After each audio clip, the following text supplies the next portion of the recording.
नमस्कार बंधुरा आमी हलाम श्री मालुश्री रान्नाघरे आपनादेर सकलके स्वागत। साधारणत आमरा मोरला माछ भाजा बा पातुरी हिसेबे खेये थाकि, तबे आजके आमी आपनादेर संगे बेगुन दिये एई मोरला माछेर एकटा रेसिपि शेयर करब, जेटा गरम भात दिये खेते खूब भालो लागबे।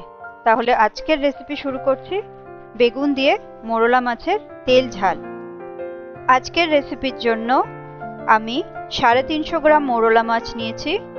মাছগুলোকে ছাড়িয়ে খুব ভালো করে ধুয়ে 1 টিস্পুন নুন আর 1 টিস্পুন হলুদ গুঁড়ো মাখিয়ে মিনিট 5 ম্যারিনেট করে রেখে দেব।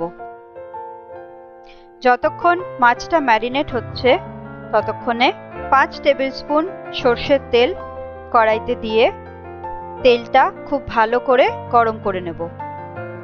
গরম তেলের মধ্যে মাছগুলোকে এবার ভেজে নিচ্ছি। মাছের পরিমাণ যেহেতু বেশি তাই খুব ভালো করে ভাজা হওয়ার জন্য অর্ধেক পরিমাণ মাছ প্রথমে ভেজে নেব। ভাজা মাছগুলোকে একটা প্লেটে তুলে নিচ্ছি।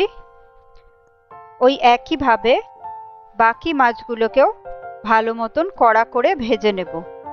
মোরলা মাছের মাথাগুলোকে আমি ইউজ করছি না, কারণ মাথা অনেক সময় খেতে একটু তেতো লাগে। মাছ ভাজার ওই তেলের মধ্যে আরো 2 টেবিলস্পুন সরষের তেল দিয়ে দেব। দুটো চেরা কাঁচা লঙ্কা ফোড়ন দিয়ে দিচ্ছি। সামান্য নাড়াচাড়া করে 3টে মিডিয়াম সাইজের স্লাইস করা পেঁয়াজ দিয়ে দেব। পেঁয়াজটা 3 থেকে 4 মিনিট খুব ভালো করে ভেজে নেব। সামান্য মজে আসলে আর কালারটা চেঞ্জ হয়ে যখন একটু লালচে কালার হবে তখন এর মধ্যে হাফ টিস্পুন নুন আর হাফ টিস্পুন চিনি অ্যাড করে দেব। চিনিটা এখানে অপশনাল, অনেকে না দিতেও পারেন। চিনি আর নুনটা খুব ভালো করে মিশিয়ে নেব। এবার গ্যাসটাকে কম করে কেটে রাখা বেগুনগুলো দিয়ে দেব। এখানে আমি দুটো ছোট সাইজের বেগুন নিয়েছি। পেঁয়াজ আর বেগুনটা খুব ভালো করে মিক্স করে নিয়ে হাফ টিস্পুন হলুদ গুঁড়ো দিয়ে দেব। ভালো করে মিশিয়ে নিয়ে বেগুনটা যাতে সেদ্ধ হয় তাই মোটামুটি 3 মিনিটের জন্য ঢাকনা বন্ধ করে দেব। 3 মিনিট পর ঢাকনা খুলে 4-5টা গোটা কাঁচা লঙ্কা দিয়ে দেব। ঝাল অনুযায়ী আপনারা কাঁচা লঙ্কাটা ব্যবহার করবেন। এই রান্নাটাতে আমি কোনো রকম জল ইউজ করছি না, কারণ জল দিলে বেগুন বেশি গলে যেতে পারে।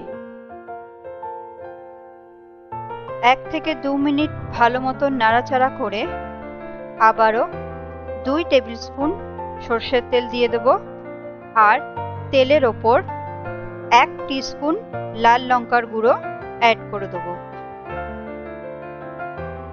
লঙ্কার গুঁড়োটা সামান্য নাড়াচাড়া করে ভেজে রাখা মাছগুলো দিয়ে ভালো করে মিশিয়ে নেব। এবার রান্নার শেষে কুচি করা ধনেপাতা ওপর থেকে ছড়িয়ে দিয়ে ঢাকনা বন্ধ করে গ্যাসটাকে অফ করে দেব। তৈরি হয়ে গেছে মোরলা মাছের তেল ঝাল। এই রেসিপিটা খেতে একটু শুকনো শুকনো আর ঝাল ঝাল হয়। আপনারা বাড়িতে অবশ্যই এভাবে রান্নাটা করে দেখুন, খেতে খুব ভালো লাগবে। যদি আজকের রেসিপিটা আপনাদের ভালো লাগে তাহলে আমার ভিডিওটি লাইক করুন, শেয়ার করুন আর আমার চ্যানেলটাকে সাবস্ক্রাইব করুন। সকলে ভালো থাকবেন। আমি শ্রী, আপনাদের সকলের সাথে দেখা হচ্ছে নেক্সট একটি রেসিপির সাথে।